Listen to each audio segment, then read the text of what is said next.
Kalian pernah nggak punya temen yang dulu orangnya baik banget, dia suka bantu orang, dia punya prinsip, dan dia juga sangat suportif. Tapi sejak dia bekerja di sebuah perusahaan, dia jadi orang yang berbeda. Yang tadinya suka bantu orang, malah suka nyaingin teman sendiri. Yang dulu punya idealisme, sekarang jadi tukang jilat atasan. Dan kita sebagai teman lihat perubahan itu rasanya gimana gitu. Ada rasa kecewa, ada rasa sedih, dan mungkin kita mulai bertanya-tanya, kok dia berubah sih? Kok dia jadi kayak gitu sih? Tapi sebelum kalian menghakimi, ah dia mah emang dasarnya aja jahat. Saya mau kalian tahan dulu. Karena ada kemungkinan yang salah itu bukan orangnya. Bisa jadi yang salah itu sistemnya. Ya, sistem tempat dia bekerja.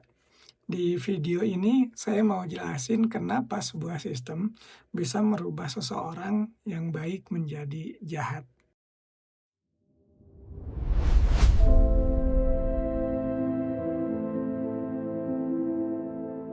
Kita harus paham satu hal penting bahwa manusia itu makhluk yang paling adaptif.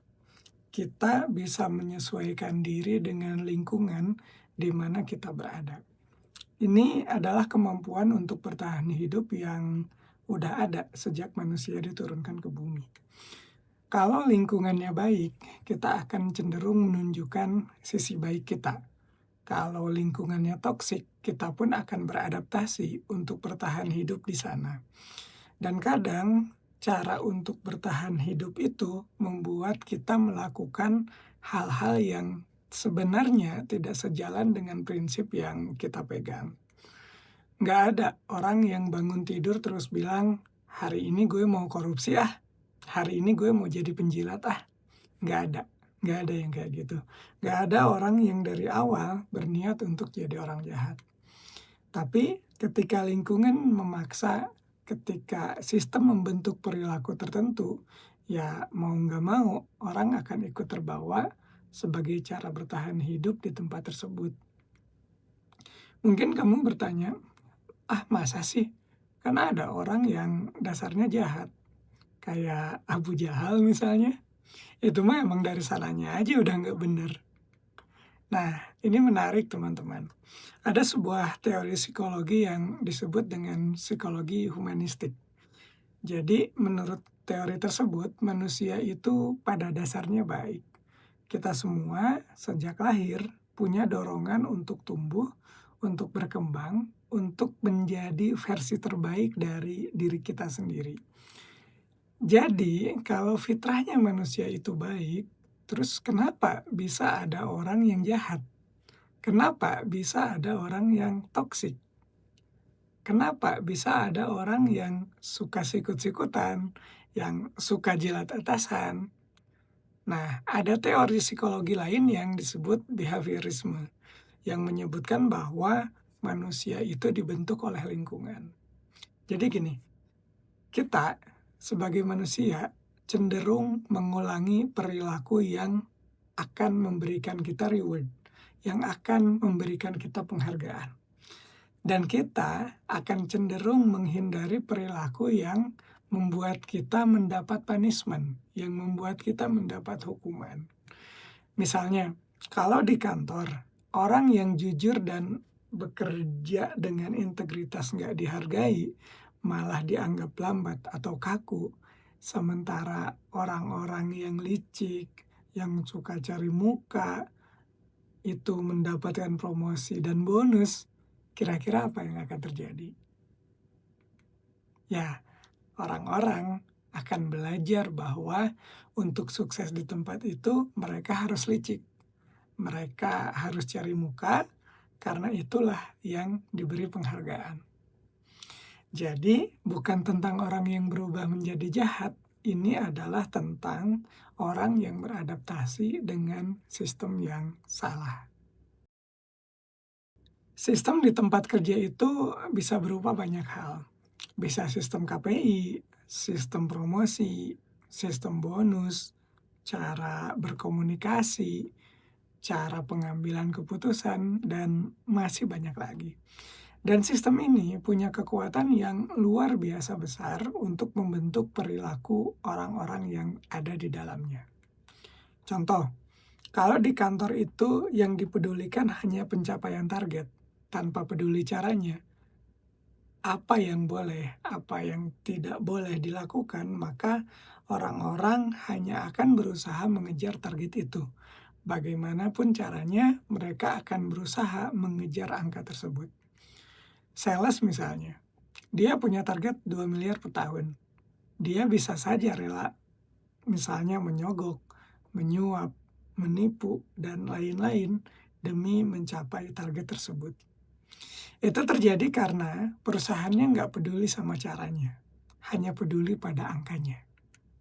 Contoh lain, kalau sistem promosi di kantor nggak jelas, naik jabatan bukan karena kompetensi, tapi karena kedekatan dengan atasan, kira-kira apa yang bakal terjadi? Ya, lahirlah budaya cari muka. Semua orang akan berlomba-lomba jadi tukang jilat, karena itulah satu-satunya cara untuk naik pangkat. Sistem itu sangat powerful untuk membentuk perilaku seseorang. Seseorang bisa menjadi baik jika ia berada di lingkungan yang baik. Pun sebaliknya, dia bisa menjadi jahat di lingkungan yang tidak baik. Kalau di antara teman-teman yang menonton video ini sedang diamanahi menjadi pimpinan atau HRD di sebuah perusahaan, coba deh sesekali evaluasi sistem perusahaan atau lembaga teman-teman. Jangan sibuk nyalahin si apel busuk. Kalau hanya satu atau dua orang yang berperilaku buruk, kalian berhentikan dan tidak muncul orang yang berperilaku serupa, berarti memang yang bermasalah orangnya. Tapi kalau ada lagi, atau bahkan jumlahnya bertambah banyak, berarti ada masalah dengan sistemnya. Coba evaluasi sistem yang ada di perusahaan kalian.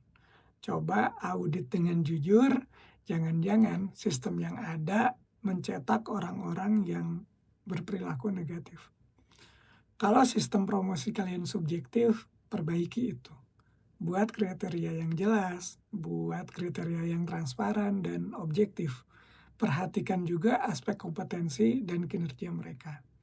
Kalau sistem reward kalian cuma fokus ke individu, perbaiki. Masukkan aspek kerjasama tim menjadi pertimbangan.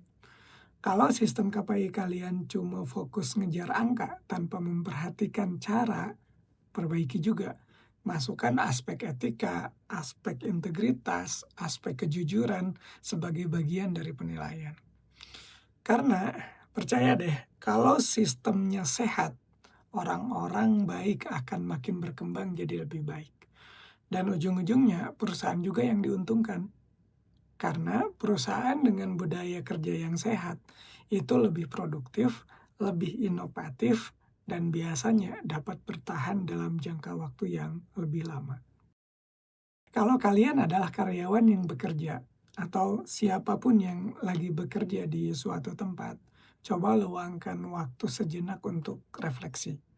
Tanyakan ke diri apakah kalian masih bisa jadi diri sendiri di tempat kerja kalian sekarang. Atau kalian merasa berubah menjadi orang yang lebih buruk, lebih sinis, sering bohong, atau lebih mudah cemas ketika bekerja di perusahaan ini. Kalau jawabannya iya, itu pertanda bahwa sistem di tempat kalian bekerja tidak sehat. Dan coba pikirkan, apakah tempat ini layak untuk mengorbankan nilai-nilai yang selama ini kalian pegang? Apakah gaji atau posisi yang kalian dapat itu sebanding dengan integritas yang harus kalian korbankan? Ini pertanyaan yang nggak mudah, saya tahu teman-teman. Karena kita semua butuh kerja, butuh uang untuk bertahan hidup. Tapi kalian juga harus ingat, kalian punya hak untuk bekerja di tempat yang lebih menghargai kalian sebagai manusia, bukan cuma sebagai mesin pencapai target. Kalau memang situasinya sudah terlalu toksik, kalau kalian merasa integritas kalian terancam, mungkin sudah saatnya untuk mulai mencari tempat yang lain. tempat yang lebih sehat, tempat yang bisa membuat kalian tumbuh jadi versi terbaik dari diri kalian.